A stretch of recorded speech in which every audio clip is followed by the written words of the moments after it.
41번 제목 문제와 그럼 42번의 어휘에 관련된 문제를 풀어보겠습니다. 우리가 평소에 풀고 있던 그 제목의 어떤 유형이나 이 지금 중문에 사용되는 이 유형도 같은 방법으로 여러분들이 푸셔야 됩니다.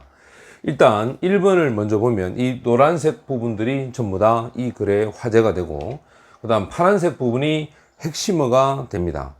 자, 우선적으로 줄어든 이 신뢰죠. 경고 신호에 대한 신뢰. 자, 이 신호에 관련된 얘기를 한다는 걸 알겠죠. 그리고 속임수에 대한 코스트, 대가다라고 얘기하시고, 그 다음 두 번째가 뒤쪽에 나와 있는 속이려고 하는 발성자, 그리고 그걸 감지하는 감지자 사이에서의 진화적인 어떤 경쟁. 자, 이 부분이 핵심어가 됩니다. 그 다음 발성자는 항상 승리자가 된다. 그것도 속임의 정글 속에서 승리자가 된다라고 해서 발성자 이야기가 화제가 됩니다. 자, 야생 세계에 있어서 오로지 가장 강한 자만이 바로 거짓된 신호를 보낸다라고 얘기를 했고요.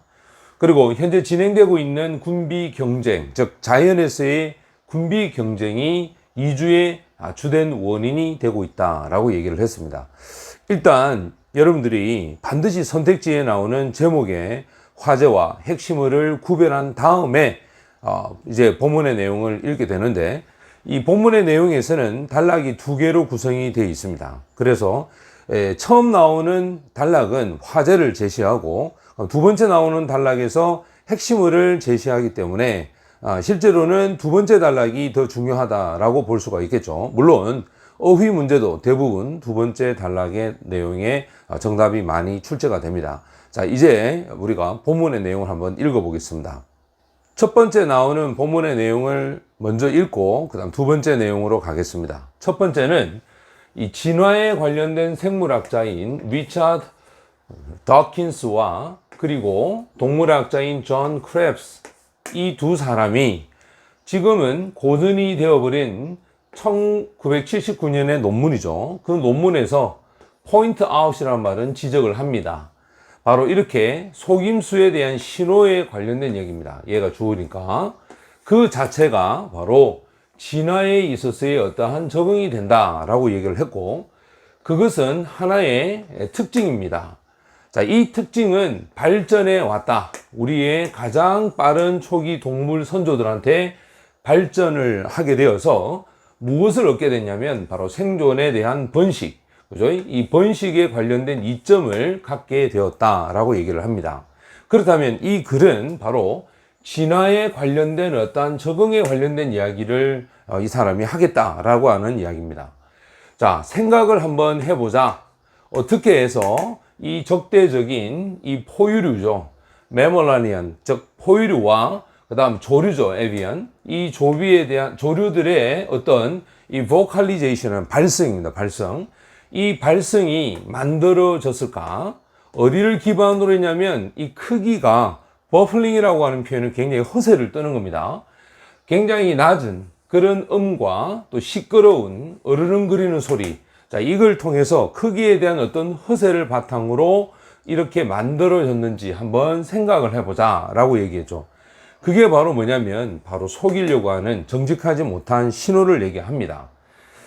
이 두 사람에 따르자면 이와 같은 잘못된, 즉 거짓된 신호 보내기가 발견이 되어집니다. 모든 동물들의 이 소통에서 다 발견이 되는데, 자, 첫 번째가 나오는데요. 이 나비에 의해서 잠시 반짝거려서 나타나는 그 색깔을 얘기하겠죠.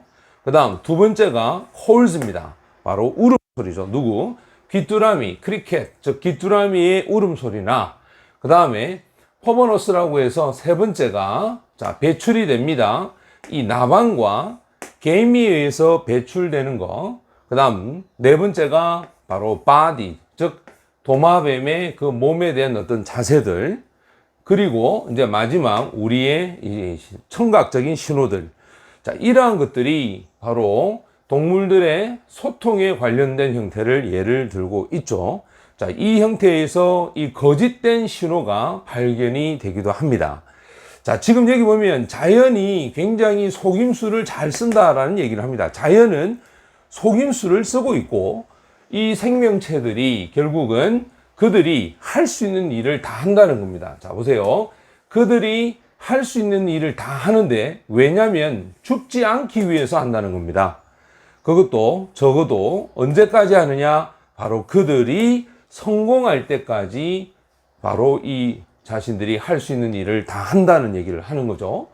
짝짓기를 하거나, 그리고 그들의 유전자를 패싱으로 하면 후대로 전달을 하는데 성공을 하기까지 이렇게 되겠죠. 그죠? 자, 그래서 여기 있는 in하고 여기에 있는 이 ing하고 이 패싱이 같이 걸린다라고 생각하시면 됩니다. 자, 그럼 내용상 여기까지 이야기를 보게 되면 화제를 도입을 했는데, 그 화제가 바로 진화에 대한 적응이고, 그 진화는 결국 소리를 내는 거죠. 그 소리를 내는 것이 결국은 바로 이 동물들이 가지는 어떤 소통, 이 소통에서 거짓된 이 신호 보내기가 발견이 된다라고 얘기를 했습니다. 자, 이제 두 번째 단락에서 우리가 이제 답을 한번 찾아보도록 하겠습니다. 두 번째 단락을 이제 우리가 공부를 해 보겠습니다. 자, 두 번째 단락을 보면 먼저 but 하지만 동시에 Dawkins와 Krebs이 우리에게 뭐라고 말을 하느냐면요. 자, 이렇게 receiver, 수신자죠. 이러한 속임수의 신호, 그 신호를 받아들이는 수신자, 이 수신자는 겪게 됩니다. 자신의 공진화에 대한 선택적 압박감을 겪게 된다라고 얘기를 합니다. 결국 속이는 잘못된 소통에 대해서, 즉 잘못된 소통을 통한 압박감, 선택적 압박감을 겪게 되는데, 이러한 공진화가, 즉 목소리하고 귀에 있어서의 그러한 공진화는 주어가 됩니다. initiate라는 말은 시작하게 했다라고 얘기를 하죠. 바로 이런 생물학적인 군비 경쟁을 시작하게 되고, 이러한 조작하는 이 발신자가 진화를 시키게 되는데, 엄청난 기간에, 진화의 시간에 걸쳐서 훨씬 더 정교해진, 여기 means가 이 evolve의 목적어가 되어서 수단이라는 뜻이 됩니다. 속임수를 위한 훨씬 더 정교한 수단을 바로 이 발신자가 진화를 시키게 됩니다.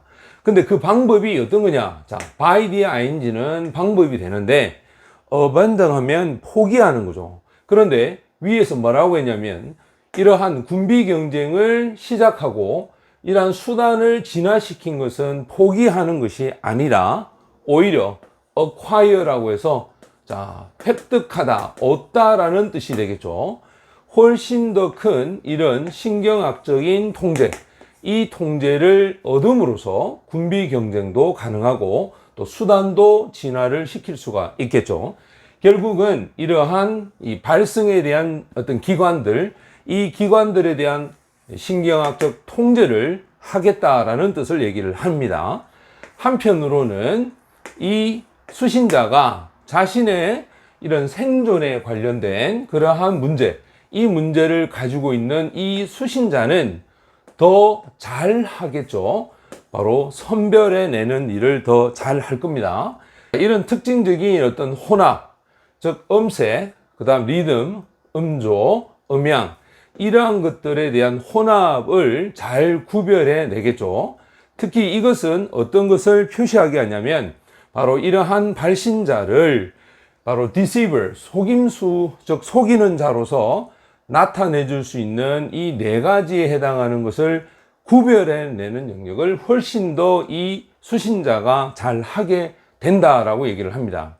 이런 것들은 강요합니다. 자, 발신자를 얘기합니다. 발신자. 자, 이 발신자가 더 정교하게 자신의 조작을 만들도록 강요합니다. 그것은 무엇을 만드냐면 더 많은 압박감을 만들겠죠. 수신자에게 더 많은 압박감을 만드는데, 그것은 자신의 청각적인 독심술을 improve, 발전시키기 위해서 더 많은 압박감을 만들게 된다라고 얘기를 합니다. 즉, 소리를 통해서 거짓된 정보를 주는 데에 어떤 수신자와 발신자 사이에서의 어떤 이 공진화적인 어떠한 경쟁, 자, 이 부분을 이야기하고 있습니다. 자, 그렇다면 우리가 정답을 한번 찾아보겠습니다. 제목의 정답은 2번이 정답이 됩니다. 여기에 보면 속이려고 하는 발신자와 감지자 사이에서 진화적인 어떤 경쟁을 얘기하고 있죠. 그래서 2번이 정답이 되고, 그 다음, 자, 42번의 정답은 3번이 정답이 됩니다. 자, 3번에는 바로 포기하다는 뜻이 아니라 오히려 얻다라고 하는 acquiring이 정답이 되겠죠. 그래서 정답은 3번이 됩니다. 자, 이제 43번에서 45번에 해당하는 이 장문 독해에 대한 내용을 우리가 풀어보도록 하겠습니다.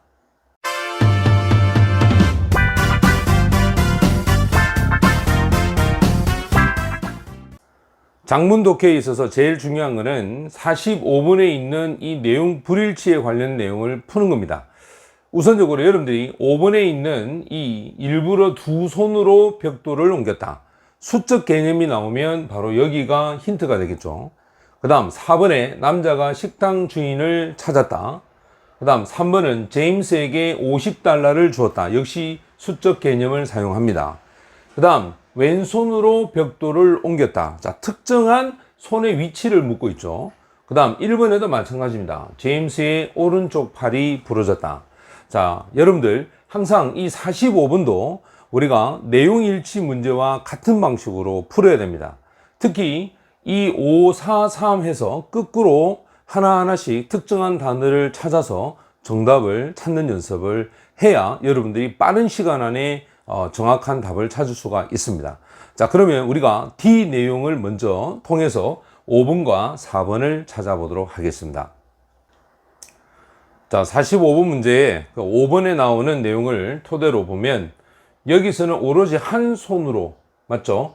한 손으로 벽돌을 옮겼다라고 얘기를 했습니다. 그래서 정답이 5번이 됩니다. 자, 이런 아주 짧고 빠르게 풀 수 있는 방법이 바로 이 45번입니다. 그래서 가능하다면 여러분들도 이 방법을 한번 통해서 문제를 풀어보시기 바랍니다. 자, 그러면 4번의 내용을 찾아보겠습니다. 4번의 내용을 찾아보겠습니다. 4번이 잘 차려입은 남자가 바로 이 주인을 방문하기 위해서 식당에 왔다라고 하는 얘기가 바로 여기에 있죠. 자, 그 다음 3번으로 가보면 이 주인이 그에게 $50를 줬다라고 하는 이것도 3번의 내용이고요. 그리고 그의 왼손을 가지고서 벽돌을 옮기기 시작했다. 2번이 되겠죠. A에서는 1번에 해당하는 어느 날 그가 우연히 오른팔을 부러뜨렸다라는 이야기가 바로 여기 1번에 해당하는 내용이 나옵니다. 그래서 내용 일치는 가급적이면 5, 4, 3, 2, 1 이런 형태로 푸시되 정답이 보통 D하고 C에 많이 있다는 걸 아시고 답을 찾아보시기 바라고, 순서 배열 문제를 풀어보겠습니다. 이 단락의 순서 배열은 우리가 문장의 순서 배열과 같은 원리로 제가 문제를 풀어야 된다고 말씀을 드렸는데요. 자, 먼저 A에서 마지막 부분에 해당하는 내용이 B나 C, D 중에서 누가 먼저 와야 될까? 여러분들 그걸 생각을 하시고 풀어보도록 합니다. 자, A 마지막은 그에게 공짜 식사를 제공하고 그 다음날 제임스가 다시 와서 그에게 또 다른 공짜 식사를 요구했습니다 라고 얘기를 하는데, 그러면 공짜 식사하고 관련된 이야기를 찾아보면 이 뒤에 보면은 제임스에게 free meal, 공짜 식사를 주는 대신에 이 주인이, 식당의 주인이 잠시 생각을 한 다음에 바로 벽돌 파이를 가리키면서 말을 했다라고 해서 이 공짜 식사에 관련된 이야기가 연결이 되어야 하겠죠. 그래서 D가 먼저 와야 합니다. 그렇다면 이 D의 마지막 내용을 또 통해서 그 다음 연결되는 부분을 찾아야 됩니다. 마지막 내용은 You don't actually, 당신은 실제로는 두 개의 손을 이용해서 굳이 일을 할 필요는 없다 라고 얘기해서 벽돌을 옮기는데 두 개의 손하고 관련된 이야기가 그 다음에 나와야 되겠죠. 자, 그럼 그 다음 내용을 확인해 보겠습니다. 자, 이제는 두 번째 보면 이 B가 식당의 주인의 제임스가 이제 쳐다보겠죠. 그리고 나서는 자신의 왼손을 가지고서 벽돌을 옮기기 시작했다라고 얘기를 합니다. 두 손을 다 쓸 필요가 없다라고 하니까 한쪽이 부러지고 난 다음에 왼손을 가지고 이제 옮기는 이야기를 합니다. 여기 B의 마지막 부분이 C의 처음 부분과 연결이 되어야 하는데요. 여기서 뭐라냐? You don't have to thank me. 나에게 고마워할 할 필요가 없다. 너는 그 돈을 벌게 되었다. 네 스스로의 힘으로 돈을 벌게 되었다. 라고 얘기를 했습니다. 자, 이럴 때 C에서 제임스는 인사를 하고서는 떠나갔죠. 그리고 나서 몇 년이 지나고 나서 이렇게 얘기를 합니다. 몇 년이 지나고 나서 옷을 잘 차려입고 이 주인을 만나기 위해서 왔고, 그리고 마지막 C에서의 마지막 내용의 문장이 이 글 전체의 결론이 되어야 합니다. 그래서 You taught me. 당신이 나에게 가르쳐줬다. 어떻게 해서 내 스스로 내 두 발로 자립할 수 있는지를 가르쳐주고 완벽한 삶을 살 수 있도록 가르쳐줬다라고 하는 이 마지막 결론이 바로 C에서 나옵니다. 그래서 전체적으로 이 장문에 해당하는 순서 배열은 처음 내용과 마지막 결론의 내용에 포커스를 맞춰서 여러분들이 순서를 잡는다면 생각보다 빠르고 정확하게 정답을 찾을 수가 있습니다. 자, 이제는 대명사 불일치 문제를 한번 풀어보겠습니다. 자, 대명사 불일치 문제는 간단하게 그 대명사의 위치 앞쪽에 어떤 명사가 있는지를 확인해 보시면 됩니다. 여기서 A를 보면 그 사람의 부상으로 해서 이 his 앞쪽으로 쭉 올라가서 누가 나오냐면, 가보면 맨 처음에 나오는 사람이 바로 제임스라는 걸 알겠죠. 따라서 여기서는 A가 제임스에 관련된 이야기를 한다는 걸 알 수가 있습니다. 이제 B의 내용을 찾아보면요. 자, B가 여기 있습니다. 그 사람에게는 2시간 정도 걸렸다. 자, 그럼 이 그 사람이 누구냐? 쭉 이렇게 올라가 보면 역시 제임스가 있습니다. 따라서 B가 제임스가 되겠죠. 이제 C를 찾아보겠습니다. C는 그가 가지기 전보다 훨씬 더 나은 식사를 했다. 역시 마찬가지입니다. 자, 여기 he를 쭉 따라 올라가 보면 제임스가 나옵니다. 역시 C도 제임스가 되겠습니다. 그 다음 D를 찾아보겠습니다. D가 힘이죠. 힘 앞으로 쭉 가보면 바로 누가 나오냐면 주인이 나옵니다. 오너가 나오는데 이 오너가 놀라운 상태에 서서 바로 제임스 앞에가 아니라 자신의 앞에, 즉 주인 앞에 있는 사람이 제임스라는 걸 알게 되었다라고 얘기를 합니다. 그렇다면 여기 있는 이 힘은 바로 이 주인을 이야기하겠죠. 자, 이제 마지막 E를 찾아보겠습니다. 자, 여기 E를 보면 내가 이 벽돌을 옮겼다. 어떻게 내가 옮겼지? 라고 제임스가 말을 했다라고 얘기를 합니다. 그렇다면 여기 있는 I는 바로 앞에 있는 제임스를 받겠죠. 그래서 대명사에 관련된 문제는 D가 정답이 됩니다. 항상 이 대명사 문제는 해석보다는 앞에 나와 있는 명사가, 즉 지칭하는 사람이 누군지를 찾아서 올라가는 연습을 통해서 빠르고 정확한 정답을 찾을 수가 있습니다. 자, 43번의 정답은 4번이 정답이 됩니다. 그리고 44번의 정답도 4번이 정답이 되겠죠. 그럼 45번의 정답은 역시 5번이 정답이 됩니다. 우리가 일반적으로 이렇게 중문과 장문은 45, 그 다음에 43, 44 이렇게 문제를 푸시면 굉장히 빠르고 정확하게 답을 찾을 수가 있습니다. 실제로 학생들 중에서 이렇게 중문과 장문에 대한 부담감을 심적으로 많이 갖는 학생들이 있습니다. 그래서 가능하다면 맨 마지막보다는 지금처럼 중간에 문제를 푸시는 것을 제가 추천드리고요. 자, 이제 우리는 난이도가 가장 높은 어휘와 또 어법, 그리고 빈칸 추론의 추론적 이해 비유행을 한번 풀어보도록 하겠습니다.